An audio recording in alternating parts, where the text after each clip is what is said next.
Hey guys, welcome back to Minecraft The Lost Journals. Today we're going to be reading Chapter 4, which is titled, You Can't Shoot Lava. It starts on page 28 and goes to page 48. If you guys have enjoyed this book so far, make sure you hit that subscribe button for more Minecraft The Journals. Without further ado, Chapter 4, You Can't Shoot Lava. Max hacked away at the tree branches with the pickaxe. He would have preferred to have a regular axe, but he figured if he asked Allie to try to craft something right now, she might shove him out the tree for his trouble. The shaded area shrank as he chopped, and skeletons had to choose either stepping into the lava or stepping into the sunlight. Max whooped as the first skeleton got edged out of the safe shade and into the afternoon. It burst into flames and picked up speed, running around frantically, looking for some more shade. Max's whoop turned to a cry of alarm as an arrow shrieked past his head and got lost in tree branches. "Look out, Allie! They're mad!" he yelled, and kept hacking away at the tree. The sun was going down, and if they were still up here, when the night fell, then the skeletons would be able to wander freely around the farm. And his mom might come home then. He'd been so preoccupied with the fear that would catch them and punish them, and he hadn't thought of the actual danger they had created. Maybe the best thing would be punishment, because the worst would definitely involve his mom ambushed by a mob of monsters on her way home. "We gotta get rid of them before Mom gets home," he yelled, hacking faster. Allie wasn't behind him anymore. He figured she must be hiding in the tree, protecting herself from more arrows. He'd have to save them both then. His chopping efforts were rewarded by several more skeletons bursting into flame, and a few who wandered into the lava.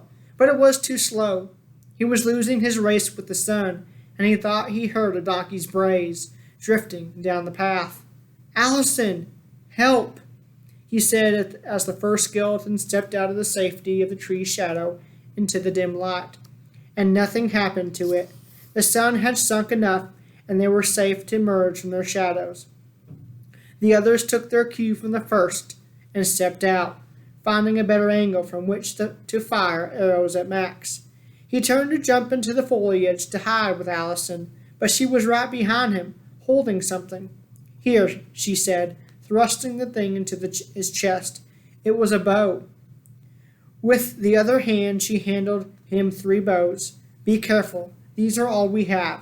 She held up her own handful of arrows. "I can only grab the ones they shoot at us. I can't make any more until we get out of the tree." She hefted her own bow and took aim. They'd both been trained at archery when they had been in school that year, but neither had particularly excelled. They hadn't been that interested, with Allie focusing on crafting and animal husbandry, and Max focusing on history and architecture like the rest of his family. But they were required to learn how to protect themselves if they ever came across a skeleton zombie or a creeper. Twang went the arrow, and the shot flew wide. The skeleton she'd aimed at noticed her then and fired back. She ducked. "Thanks," she shouted at it, and grabbed the arrow that had just missed her and lodged in a branch. She fired again. This one struck home, going straight through the skull of the skeleton, making it fall. "Nice one," Max shouted, and remembered to raise his own bow. "Draw slow, mash the string to your face, and breathe." That was his teacher. That's what she said. Weird advice, he thought at the time, but whenever he didn't do those 3 things, the arrow went wild, one of them striking a fellow student and sending him to the nurse for a potion, and Max to the office for discipline. Don't think about that. Think about the arrow. The only thing here is your arrow, and you, and your target. Allie took down another skeleton. There were 3 left, and Max had all 3 of his arrows. He took one, knocked it, and then pulled the string as far back as he could, breathing out slowly and taking aim. There, he aimed for the one backlit by the lava flow. Max let fly the arrow, and it sailed straight into the sternum of a skeleton. causing it to fall backward into the lava, where it quickly caught fire. "Two more," shouted Allie. "I'm out of arrows unless they shoot more up here. It's all on you." Max wanted to give a snarky retort, or at least a brave one, but there was no time. One skeleton was drawing its bow, aiming at Max. He quickly knocked another arrow and let it fly, thinking of nothing else except the target. The arrow went through the eye socket of the skeleton, and it went down without losing its own arrow. Allie whooped, sounding more excited than he'd heard since she'd come to stay with him. One arrow left. He grinned and took aim at the last one. This skeleton wasn't aiming at them. It was focused on something on the ground. Max and Allison might as well not even be there. He tensed, the string taut, and prepared to take the last one down and brag about it at dinner. He already knew what he was going to say. "Max, what in the overworld are you doing?" Mom had to come home. The last arrow went wild, lodging into the hill where they had unleashed everything. The fury of Max's mother eclipsed the lava and the skeletons with a howl of rage. She grabbed a shovel off Francine's pack and swung with all her might, caving in the last skeleton's skull. It went down with a clatter. She ordered Allison and Max down from the tree and checked them both for injuries, her inspection getting rougher as she became convinced they were unharmed. Satisfied, she stood back and held out her hands. "Bows," she commanded. They handed them over without complaint. Max glanced over at Allison. Her eyes were wide with fear, and he wondered if his looked the same. "Picks," his mom said, and he reluctantly pulled his out and handed it over. He'd barely used it at all, and now it was gone. Just in case they had any other tools in there, Max's mom went through their packs. She confiscated their shovels, their torches, everything they'd mined, and the wood Allison had gathered while in the tree. "Where did you get these tools?" she demanded. These kids looked at each other, Allison shaking her head slightly at Max. He had to lie. He shrugged and said the first thing that came into his head. "We found them in the woods, in an abandoned cabin," Allison added when Max's mom shot them a skeptical look. He winced immediately. He wished she hadn't said that. His mother knew someone who had recently abandoned a cabin, and she would not be happy if she thought Max had been exploring around there. Max's mom gasped and looked back and forth between them, and Allison actually took a step back from her.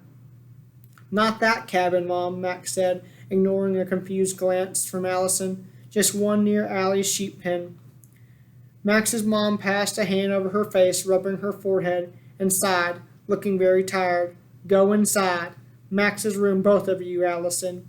I don't want you back in your tower until I have searched it for any other tools." Would she find the door Allison had crafted? Max shared a panicked look with Allison. Mom was a builder. She might find it difficult to count the number of sheep milling about, or catch an escaped animal, but architecture she knew. All would be lost if she found the door in their secret workshop. They gave her a quick nod and ran inside the house. Allison and Max stood at the window and watched Max's mom place several torches in the garden and get to work digging a trench to stop the sluggish flow of lava. "This isn't good, and it's going to get worse when she finds our workshop," Max said. "I'll be back," Allison whispered, and then she reached out of the room. Max stayed at his window, hoping Allison would be fast, whatever she was doing. You didn't want to disobey your mom when you were already being punished for disobeying. That just led to a cycle of punishment that would keep him in his room until he was 30. He watched his mother work, feeling a sharp mix of resentment that she had taken everything away and guilt that he'd definitely given her a good reason to do so. "Block the door up," Allison gasped. Tumbling back into his room, she probably won't find it unless she thinks to dig into the wall. "She's an architect," Max said, realizing the role reversal as Allison said the ridiculous thing, and he had to soberly point out the obviously. "You think I haven't tried to hide things in walls before? So, what? We just wait for your mom to kick us out?" Allison asked, joining him at the window. The trench had lengthened as the sun sank, and mobs started to groan from the perimeter of the light. Max's mom didn't look concerned at all, and Max knew if anything was stupid enough to attack her right now, it would get the business end of her anger. We wait for something, but I don't know what, he said. I've never seen her this mad. At least when I almost drowned, she was worried about me. Now she's just mad. Maybe I should have let one of the skeletons hit me. Allison glared at him, and Max was relieved that he was back to his usual role of saying the weird thing. I guess we can't do anything until she tells us what our punishment is, Allison said. You're such a rules captive, he said, flopping down on his bed. Follow all the rules just like one of your own sheep. She stared stonily at him. Clearly you don't know sheep. They don't listen to anyone. But the bellwether, certainly not the shepherd. What's the bellwether? He asked, frowning. The one sheep all the other sheep follow, usually the oldest. Oh, he said, how do a sheep rebel against the bellwether? I'm not getting into this, she said impatiently. We can't rebel until we know what to rebel against. You might decide to run away because you think she's going to kick you out, when all she was going to do is make you replant the pumpkins. You don't know her like I do, he grumbled. I know. She looked out the window again. She's getting tired. We should help her. You really think that would help us? He asked. I didn't say help us. I said help her, she sighed. But you're right. That would probably cause more harm than good. Believe me, right now she just needs to cool off, Max said, staring at the ceiling. The light in the room changed as the sun went down. It's too dark, Allison reported. She's coming in. Let's go see what we're up against. Allison turned toward the door, taking a few steps before stopping. Oh, and if I were a sheep, she added, I'd be the bellwether. Max's mom was in a strangely good mood when she got into the house. She whistled as she put away the tools and then hummed as she did a quick search of Allison's room. She completely missed their secret workshop. They had charred pumpkin pie for dinner. Allison and Max sat staring at the person who really looked like Max's mom, but couldn't possibly be her because she wasn't crying about his safety or shouting at them for their stupid mistakes. She merely had a conversation with them, or had half a conversation while they sat, eyes wide, waiting for the punishment to fall. When I was young, she said, I was chopping up a tree to collect wood and set loose a bunch of spiders. She paused to take another bite of her pie before continuing. They fell on my head, bounced off, skidded all around. A few bit me. She chuckled. I was so scared I screamed. She looked them each in the eyes so they understood the weight of the words. I was the star apprentice architect, screaming about a few spiders. She took a deep breath. So, I ended up squashing them with my shovel to save face. I just tore into them, waving the shovel around, smashing anything that moved. I may have caused more harm than intended, but not by wanting to look stupid. Made a huge mess, but the school quartermaster was really happy to get a bunch of silk to make bows. Max said. That's nice, Allison said. Today you both thought quickly on your feet. You protected yourselves. Mangling the tree was quick thinking. Max and Allison, your bows were well made and properly saved you. And me, come to think of it, I'm proud of you, is what I'm trying to say, she said. She took another bite of pie. I'm furious. Don't get me wrong. I know what made you decide to tunnel into the hill, and I don't know where you got these tools. I'm taking them along with any others I find. Tomorrow you'll clear the lava out of the garden, retill the ground, and plant new pumpkins. Max deflated. He'd actually thought his mom's uncharacteristic good mood meant he'd be off the hook. Allison cleared her throat. The cavern that I found in the hill, what if it spawns more skeletons? The hill is still open. Well, once you carry enough water from the cove to the garden to cool off the lava, you will have enough cobblestone to plug the hole in the hill, won't you?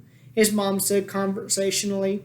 Max thought about going back and forth, carrying water, and then mining out the cobblestone, and groaned. Hey, Mom, I thought you wanted me to stay away from water, he said, raising his eyebrows. Well, that was before you had an adventure with lava and skeletons, she said pleasantly. I'm sure a bucket of water won't hurt you. Max winced. He couldn't really argue with that. He was oddly happy at that. Even in the wake of being grounded, losing his tools, and rebuilding the pumpkin patch, his mom seemed to have lost her severe freakout when it came to his safety, regarding water anyway. Her eyes had a wild look in them still, but she had acknowledged that this was not the same danger they faced in the water. That had been an entirely different situation. He maybe could mention water around her, and maybe she'd even laugh about the lava and skeletons sometime in the future. But if she knew what he had hidden inside their secret workshop, she'd probably be much, much, much angrier. Even Allison didn't know what he'd hidden within a wall cavity of their workshop, but Max knew he'd have to tell her sooner or later. For now, it would be the best to move it from the workshop altogether.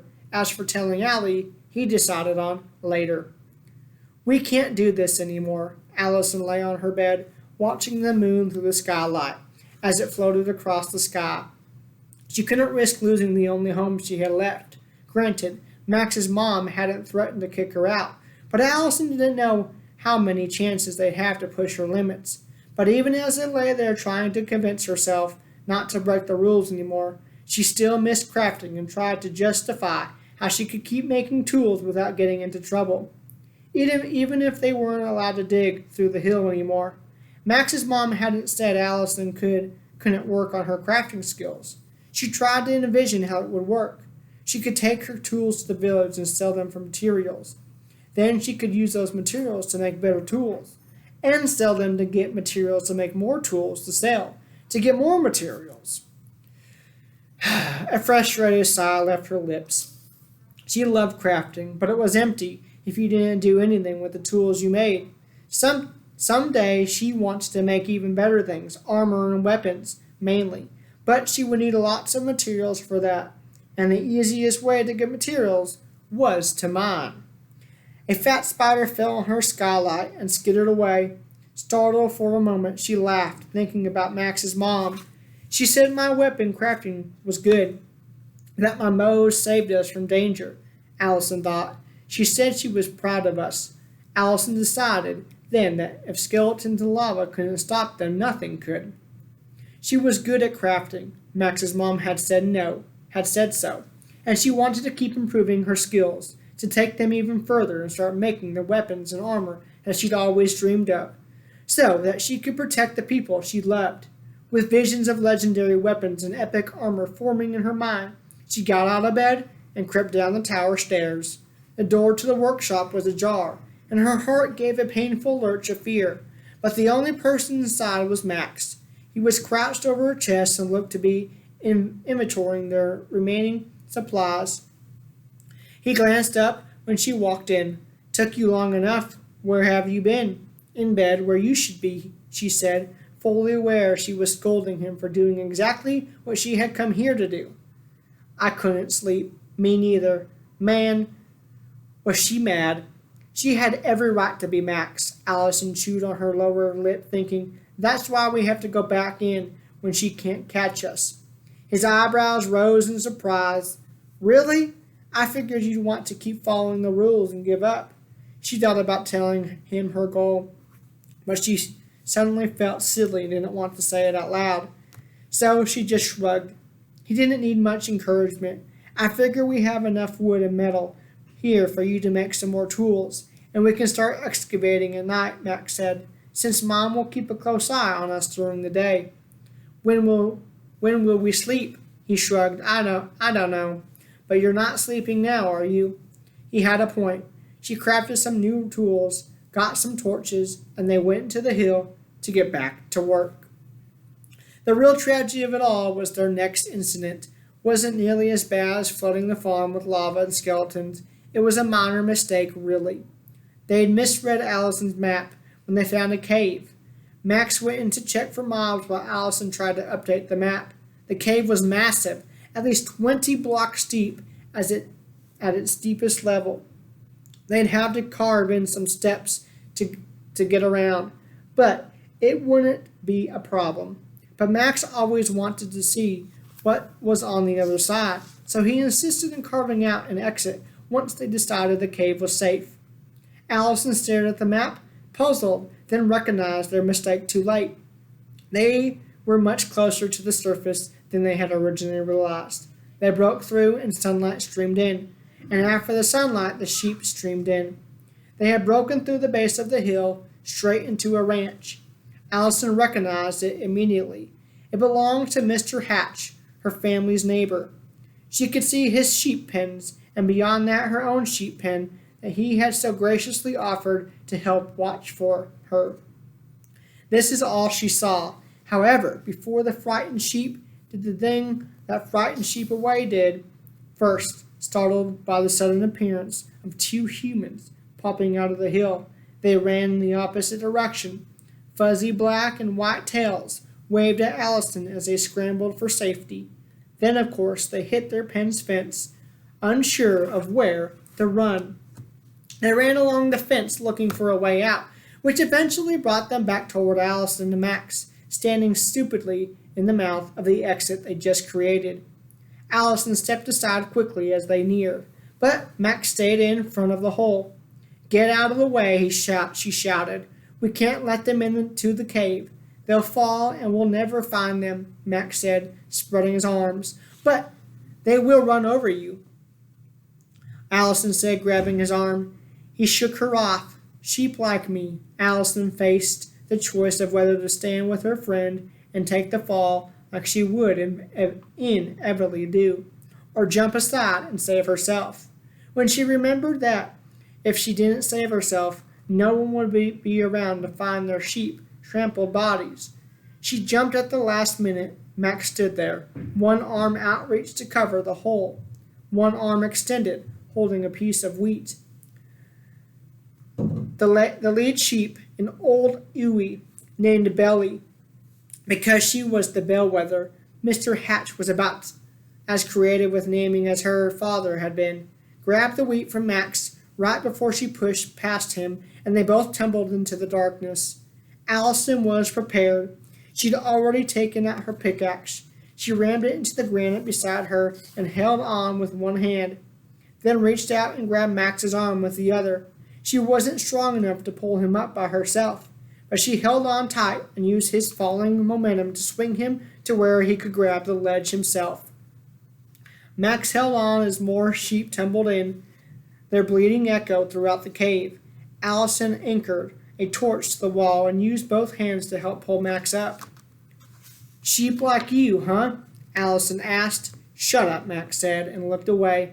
"They look okay," he said doubtfully. The sheep had only fallen about 4 blocks. Belly was limping, but the others looked fine. Allison guessed they had all fallen on Bella and bounced off. The bigger the problems were getting them out of the hole and keeping them from falling into the crevice Allison just noticed in the corner of the cave. "Max, did you check out that hole over there?" she asked, pointing. Max squinted. "No, I didn't see it until now." "So it could have skeletons or zombies or creepers?" "It could also have more sheep," Max said defensively. "Sheep don't come from caves," Allison said. For someone who claimed to be good with sheep, he definitely didn't know a lot about the silly creatures. Bella had started bleeding more carefully, her panic rising. The other sheep milled around her, taking their cues from her and adding their own panic to the mix. The echoes in the cave only made it worse. "We need to get them out of here before Mr. Hatch finds us," Allison said. "Come on, let's build some stairs for them." They didn't have the time or the resources to make actual stairs, so they had to do with the staggered blocks they hoped the sheep would walk up. Their rudimentary stairs were 2 blocks wide, making a sheep walk away. Unfortunately, it wasn't as simple as just asking the sheep to hop up the stairs and back to their pen. The animals were already terrified and ran from Max and Allison. When they tried to herd the sheep onto the steps, they clustered underneath instead. "Do you have any more wheat?" Allison asked, exasperated. "None," Max said. "All right, keep them away from the hole. I'm going home to get some wheat. I'll be right back.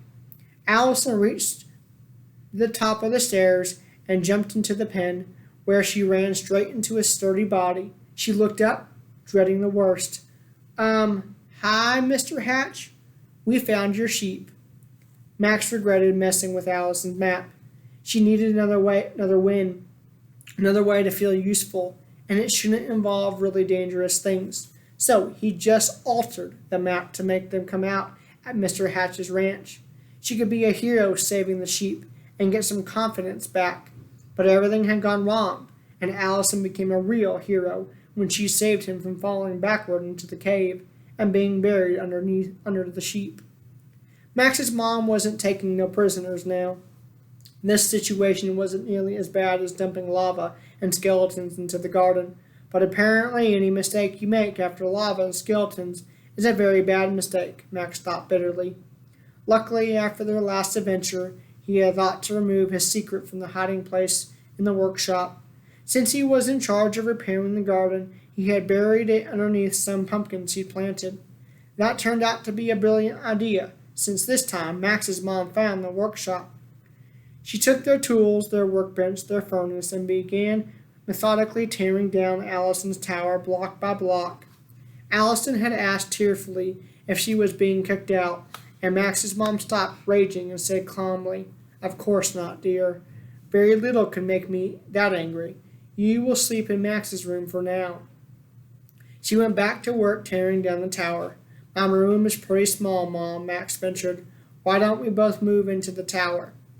His mom fixed him with such a glare that he stopped talking.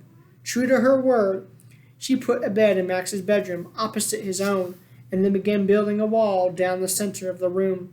She put a door in her own bedroom wall so Allison could get in and out, and so Allison couldn't sneak around at night without going past her.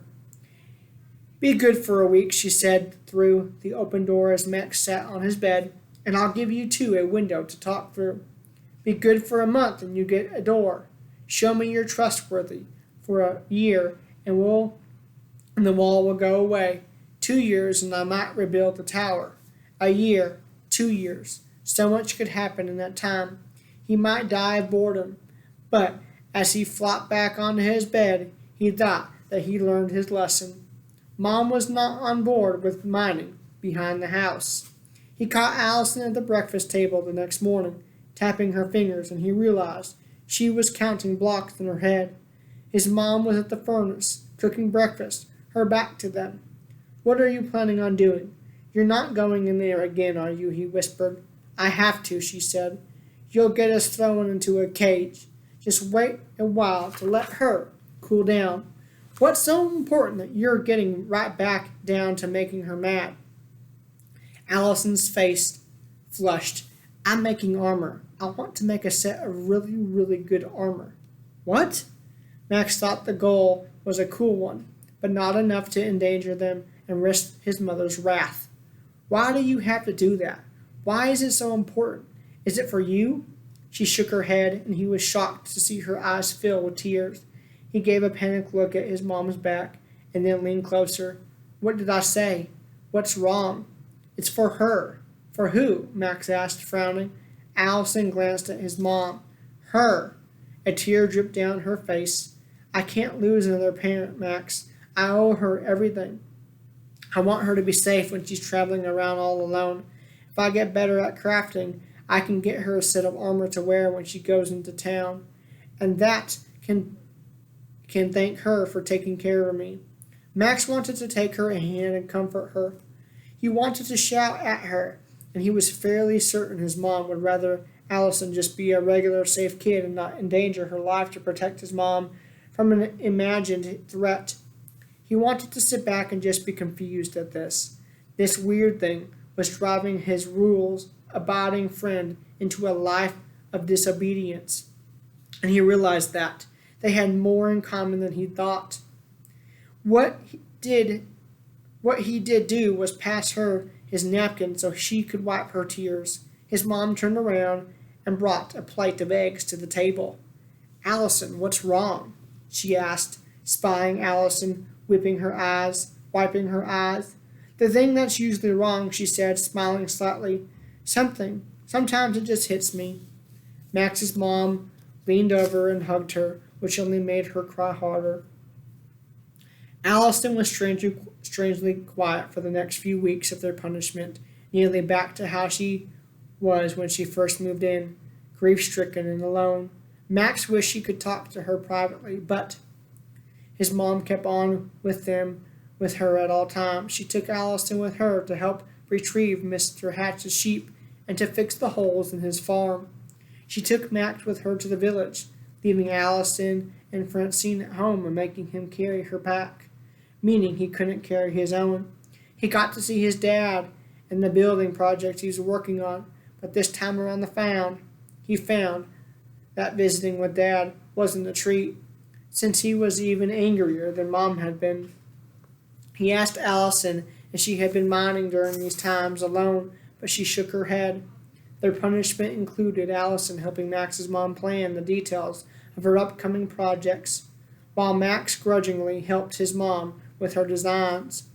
They were busy, that was for sure, but they were also miserable. After 1 week true to her word, Max's mom came in with a pickaxe, one of Allison's fine iron ores.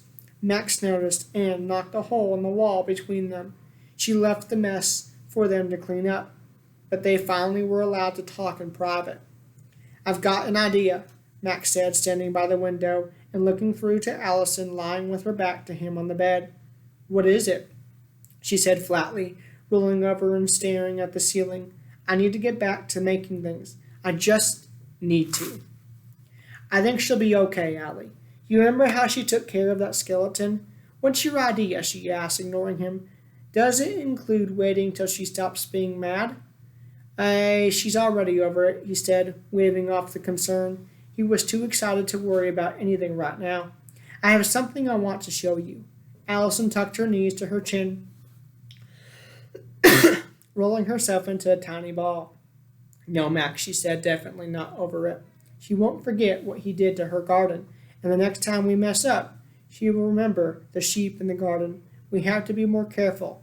You're right there. But I'm not talking about mining or even crafting, he said. He hesitated a moment, then slid a book into the window, resisting it into the cavity of the missing block. I'm talking about so much more. That at least got her attention. Max passed his precious find through the window reverently, as if it were breakable. The journal was found in a cracked brown leather.